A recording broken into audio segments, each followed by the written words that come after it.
Servants అందరూ నిద్రపోతున్నట్టున్నారు. ఇప్పుడు నేనే వెతుక్కోవాలి.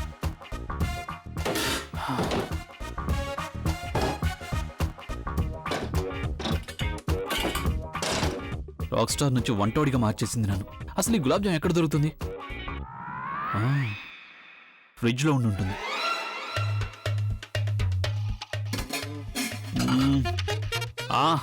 దొరికింది. గులాబ్ జామ్ తనకి వేడిగా కావాలంది కదా. వేడి చేస్తే అయిపోతుంది కదా. అరే నువ్వు ఇక్కడ ఏం చేస్తున్నావు? నువ్వు ఇక్కడికి రావడం చాలా మంచిదైంది. నాకు ఒక హెల్ప్ చేస్తావా? ఈ గులాబ్ జామ్ కాస్త వేడి చేసిస్తావా? సరే వద్దులే, నువ్వు పని చేయి, ఫ్రిడ్జ్ మూసేయి.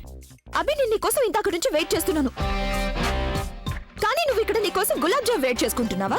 నాలుగు కావాలంది. అరే లేదు, ఇవి నా కోసం కావు, ఇవి ఆ మాయలాడి కళ్ళజోడు కోసం. I can't believe this. నువ్వు ఒక టిపికల్ హస్బెండ్ లాగా బిహేవ్ చేస్తున్నావు. తను ప్లీజ్ ఇప్పుడు నువ్వు మొదలు పెట్టకు మళ్ళీ. ఎందుకు మాట్లాడకూడదు? నువ్వు ఎప్పుడైనా నా కోసం ఈ పని చేసావా? నీ కోసం ఎందుకు గులాబ్ జామ్ వేడి చేయాలి? నువ్వు అసలు గులాబ్ జామ్ తింటావా చెప్పు? నువ్వు ఎప్పుడు తినేది కేక్ కదా. సరే అయితే కేక్ వేడి చేయొచ్చు కదా నా కోసం. మా తల్లి, ఎవరైనా కేక్ వేడి చేసుకుని తింటారా? ఐ మీన్ ఇంతవరకు నువ్వు నా కోసం ఏమైనా చేసావా? నేను నీకోసం చాలా చేశాను, ఇంకా ఏం మిగులుందని? సరే చెప్పు, నువ్వు నాకు ఏం చెప్పినా సరే నేను చేయడానికి సిద్ధంగా ఉన్నాను. నీకు ఆ చెష్మిష్ నుంచి తీరిక దొరికితేనే కదా నా కోసం ఏమైనా చేయడానికి. దీని అర్థం తనని పెళ్లి చేసుకున్నా నిన్ను చేసుకున్నా ఇద్దరికి సేవలు చేయాలనా?